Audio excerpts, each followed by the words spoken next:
Celui-là que je connais il y a très très longtemps, là, très très longtemps, parce que je pense que malheureusement pour lui, au début il était communiste romantique, il voulait participer à la reconstruction de ce monde, et il est apparu chez moi à Moscou, au festival de Moscou, dans une compagnie de Louis Malle, de Alexandra Stuart, de Macha Merrill, de Anna Karina. Voilà. Et c'était une bande, ils étaient encore tous très très jeunes, très brillantes, les filles surtout. Le chemin le plus court là pour connaître quelqu'un, pour moi, à cette époque, c'était de lui proposer de vider une bouteille de vodka. Ça, ce sont dans mathématiques, ça s'appelle les heuristiques. C'est-à-dire que le chemin le plus court pour arriver au but recherché. Là. Il a très bien tenu l'examen. Et très vite, le but de rechercher, c'était qu'il avait la gueule tout à fait sympathique. Et moi, je me suis dit que c'est très très dommage s'il ne picole pas. Depuis, et voilà, ça s'était fait depuis, on est resté amis à vie. Et on vieillit ensemble, on prend l'âge, on fait chacun de son côté, fait des bêtises.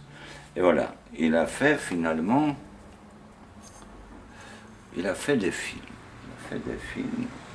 Le premier film de lui que j'ai vu, c'était Valparaiso. Valparaiso, et j'étais enchanté par ce film-là. Malgré que ce film était fait assez vite, après mai 68, et il traitait les révolutionnaires comme des cons. Avec quoi j'étais tout à fait d'accord là. Ce film a provoqué, parce que ce film était montré au Festival de Moscou, et j'ai eu la réaction des fonctionnaires de l'ambassade de France qui habitaient Moscou à cette époque-là, très très négative vers le film, très négative, parce que ils pensaient que le film dénonçait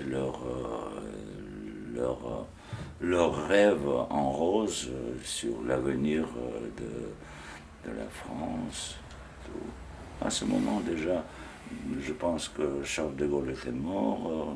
À ce moment, c'était le passage de cette jeunesse dorée qui était les révolutionnaires guidés par Cohn-Bendit là, à la Sorbonne. Et après, j'ai vu petit à petit la dégradation de ce truc-là, et Pascal Aubier, il avait parfaitement raison de faire ce film-là. C'était comme une prévoyance de tout ce qui doit arriver. Comme ça, ce film m'a plu, et il a plu à beaucoup, beaucoup de mes amis. Là. Après Dieu merci, j'étais un type qui faisait des films qui ne plaisaient pas aux autorités en Russie. Et la phrase était prononcée que vous ne ferez plus de cinéma ici. Et là,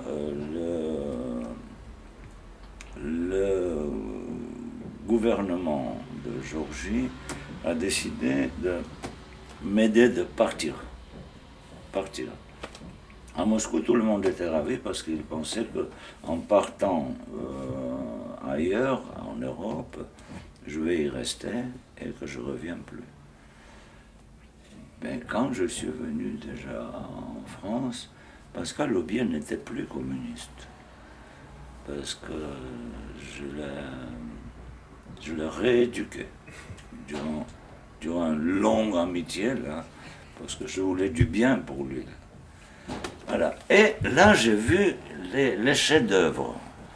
les chefs-d'œuvre qu'il a fait en France, c'était d'abord un dormeur, après c'était le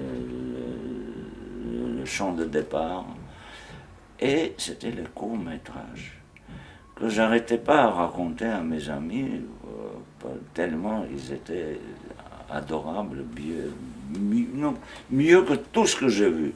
C'est dans les meilleures traditions de la pensée française qui vient de Rabelais, passant par le plus proche à notre époque, c'est Quenon. Ouais. Et ce sont des petites perles là, de paradoxes, d'inventions, d'une énergie interne. Oui, évidemment, ce truc-là entre pas dans le cadre de cinéma français d'aujourd'hui. Ça pouvait être parfaitement bien aligné avec l'œuvre de Méliès, de René Clair, de Tati. Et aujourd'hui, il y a la nouvelle vague intimiste dans le cinéma français, où chaque jeune garçon raconte, ou jeune fille raconte, les faits divers de leur biographie concrète, sans toucher la métaphysique sans toucher la pensée sur le phénomène de la vie. Et comme ça, par exemple, le film je vais vous raconter une chose qui m'a tout à fait frappé, c'est le voyage de Monsieur Guiton. Monsieur Guiton se réveille dans son piole et il voit que le tableau bouge sur le mur. Il se lève et le sol bouge comme s'il était dans le wagon d'un train. Après, il va dans la salle de bain et il y a l'eau qui bouge dans le lavabo. Bon, je ne vais pas vous raconter, vous allez voir ce film-là qui est une merveille, mais après, il y a le contrôleur de billets qui entre dans la maison, il colle une amende, et après, du coup, il sort, le train s'arrête, petit à petit, ça ralentit, ça s'arrête. Il est dans son appartement, il ouvre les rideaux, et le paysage passait là, derrière les rideaux. Il sort sur le palier, il voit ses voisins, ou les gens qui habitent sur le même palier, il les voit sortir avec les valises. Et il est en panique, il court, il descend dans la rue, et la maison s'en va. Alors, ça, si quelqu'un connaît l'œuvre de Gogol, Le Nez, par exemple, ou Le Manteau, ça entre dans ce cadre-là. Pour ça, il n'y a pas de petites œuvres et de grandes œuvres. Il y a des chefs-d'œuvre. Voilà. Dès qu'il y a un chef-d'œuvre, pourquoi au bout de, je ne sais pas combien, au bout de 40 ans, je me rappelle toutes les images de ce film-là. Je ne l'ai pas vu il y a 40 ans. Après, il y a tout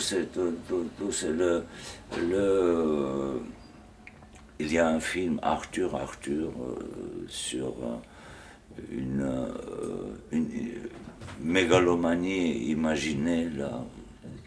Adorable film.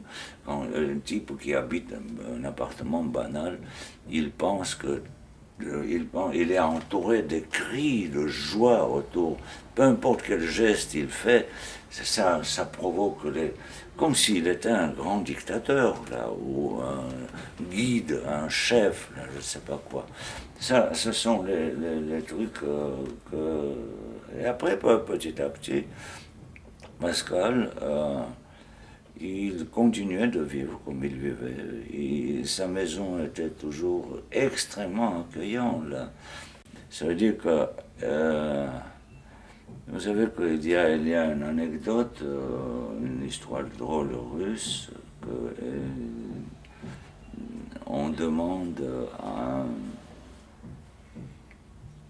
étudiant, est-ce que vous connaissez, racontez-nous Karl Marx, c'est le marxisme-léninisme comme examen là.